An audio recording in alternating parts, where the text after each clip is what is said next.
Welcome back to my channel. जर तुम्ही माझ्या चॅनलवर फर्स्ट टाइम आलेला असाल तर हाय, मी आहे तुमची कर्ली केसवाली दोस्त मृण्मयी आणि तुम्ही माझ्या केसांना बघूच शकता. हे त्यांच्या एकदम चांगल्या स्टेटमध्ये आहेत सध्या आणि हेच मी तुम्हाला या व्हिडिओमध्ये दाखवणार आहे की या पावसाळ्यामध्ये मी माझे हे जे सुंदर कर्ली केस आहेत त्यांना कशी मॅनेज करते. सो जर तुम्ही इंटरेस्टेड असाल तर प्लीज कीप ऑन वॉचिंग. आणि आय गेस आता without wasting any time let's just get started. High, good morning. तर मी मस्त हेअर वॉश वगैरे करून आलेली आहे. आता हेअर वॉश रुटीन तर माझं काही इतकं आहे नाही. मी जे मिळतंय ते शॅम्पू सध्या तर यूज करते. म्हणजे ब्रँड नाही, ब्रँड तर मी बी ब्लडचं यूज करते, बट कन्सर्न असं माझं कुठलं आहे नाही. हेअर फॉल किंवा मग मॉइश्चरायझिंग असं कुठलं पण यूज करते. So hair wash routine basically नाही आहे. हे आहे हेअर वॉश नंतर मी माझे जे कर्ली केस आहे ते या पावसाळ्यामध्ये कसे टिकवत आहे, कसे सांभाळत आहे. आता तुम्ही बघा, माझे जे केस आहेत ते प्रॉपर असे ओले आहेत, म्हणजे असे ड्रेंच्ड आहेत पूर्ण. आणि ह्या ओल्या केसांमध्येच आपण त्यांना विंचरायचं आहे. येस, कर्ली केसांना ओले असतानाच विंचरायचं असतं, कारण की जर आपण सुकल्यावर ते विंचरले तर मग तो होतो चिडिया का घोसला. त्याच्यामुळे असा व्हाईट टूथ कोम घ्यायचा आहे. हा एका साईडने वाईड आहे, याचे जे दात आहेत, टीथ आहेत, आणि एका साईडने असे पतले आहेत. सो मी जिथून जाळा आहे तिथनं यूज करते आहे आणि एकदम हलक्या हाताने मी विंचरते. आणि ट्रस्ट मी, ह्या प्रोसेसमध्ये इतके केस जातात, इतके तुटतात, बट बट बट मग पूर्ण वीक तुमचे काहीच जाणार नाही, कारण की पूर्ण वीक आपण कंगवाच नाही लावणार आहे ना केसांना.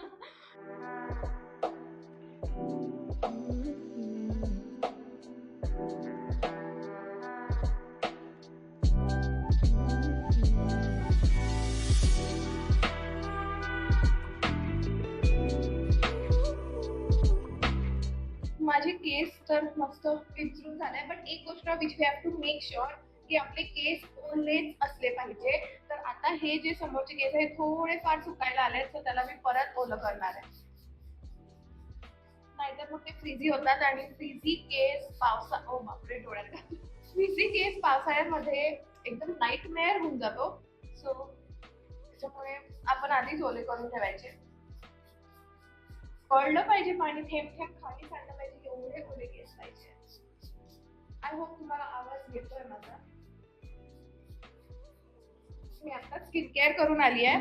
पूर्ण तोंडावरती पाणी पाणी झालं, पण ठीक आहे. ओके, हे बघा आता कसे पूर्ण ओले झाले आहेत केस म्हणजे प्रॉपर. आता ह्यांना आपल्याला करायचं आहे स्क्रंच. आय थिंक मी तुम्हाला माझं प्रॉपर जे रुटीन आहे ते दाखवलंय आधी, पण ह्या रुटीन मध्ये काहीतरी गोष्ट ऍड झाली आहे आणि याचं अपडेटेड व्हर्जन आहे माझ्या कर्ली हेअर रुटीनचं. सो म्हणून मी दाखवते. मला जर थोडे कोरडे वाटले तर मी परत ओले करते आणि परत मग स्क्रंच करते. ओले केसांना आपण असं दाबल्यावरती आवाज येतो ना, कचकच, तो आला पाहिजे.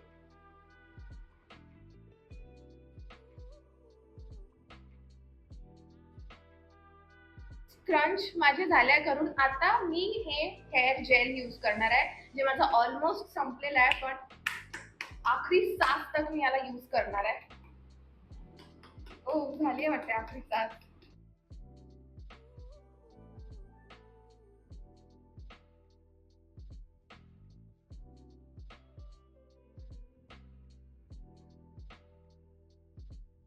फायनली माझे केस आता ऑलमोस्ट झालेले आहेत, म्हणजे स्टाईल करून झाले आहे.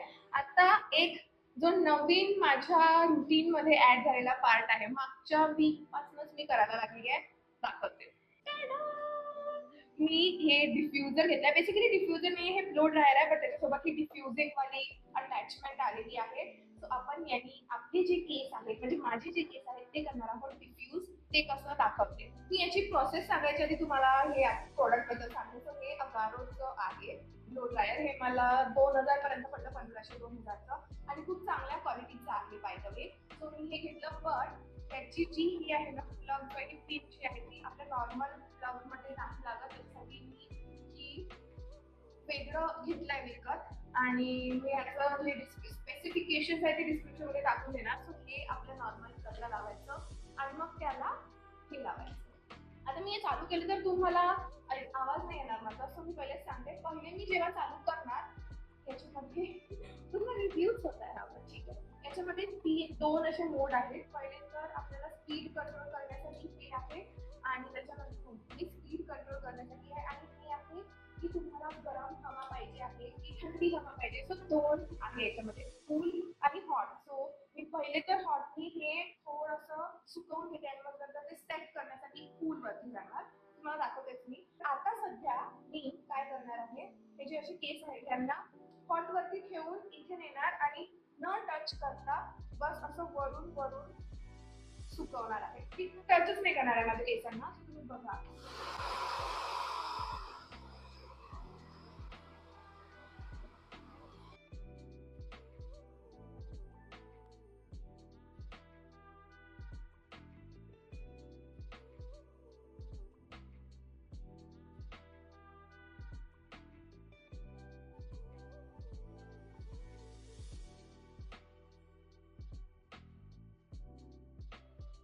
सगळ्यात मेन गोष्ट जी मी विसरली, प्लीज तुम्ही नका विसरू, हीट प्रोटेक्टर.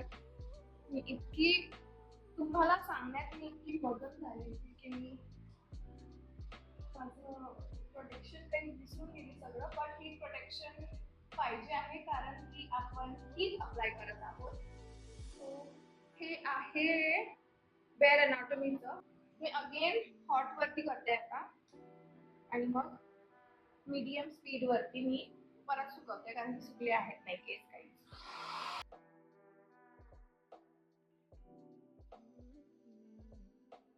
तर हे सगळे केस सुकल्यावरती आता आपल्याला यांना व्यवस्थित स्क्रंच करायचं आहे डिफ्युजर सोबत. सो जसं तुम्ही बघत आहात, मी डिफ्युजर मध्ये केस तर ठेवले आहेत, बट माझं डिफ्युजर सध्या बंद आहे आणि बंद स्टेटमध्येच मी असं वरती घेऊन जाणार आणि इथे मी डिफ्युजर सुरू करणार.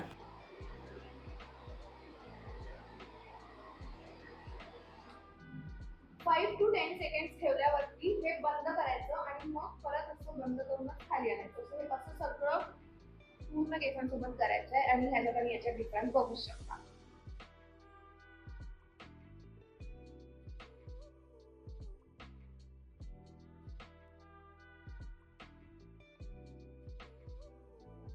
तुम्हीच बघा माझे केस इतके सुंदर दिसत आहेत. आता हे ऑलमोस्ट ड्राय आहेत, 80% ड्राय झालेले आहेत. 20% म्हणजे ते आतले थोडेसे अजूनही आहेत, ओले नाही आहेत, डॅम्प आहेत. तर त्यांना मी एअर ड्राय होऊ देते. आता मी जास्त हीट नाही अप्लाय करत. बट सध्या तरी इतके सुंदर सुंदर कर्ल झालेले आहेत. सो आता मी हे जेव्हा पूर्णपणे सुकून जाणार तेव्हा तुम्हाला फायनल रिझल्ट दाखवेन. But for now I think खूप सुंदर दिसत आहे बघा. आणि ह्या कर्ली केसांमध्ये माझा हा कलर जास्त उठून दिसतो आणि चांगला दिसतोय. मला खूप लोकांनी पण बोललं आणि मी पण असं नोटीस केलं, असं मला पण आवडत आहे. तर येस, थोड्या वेळाने भेटू जेव्हा हे पूर्ण सुकेल आणि मी प्रॉपरली तुम्हाला दाखवते मग कसे दिसत आहेत.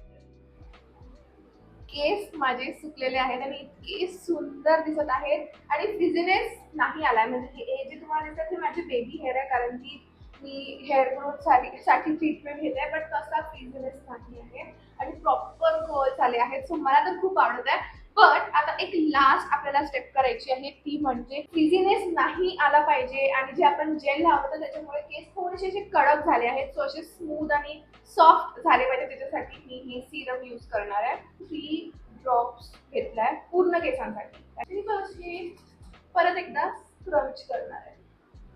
याने आपल्याला व्हॉल्यूम पण जास्त मिळतो आणि केस आपले सॉफ्ट होतात आणि फ्रीजी पण नाही होत. इतके सुंदर असं वाटतं अंगूर लागले आहेत माझ्या डोक्याला. हा कलर बघताय, वाव. सो हे आहेत माझे केस पूर्ण रुटीन माझं झाल्यावरती.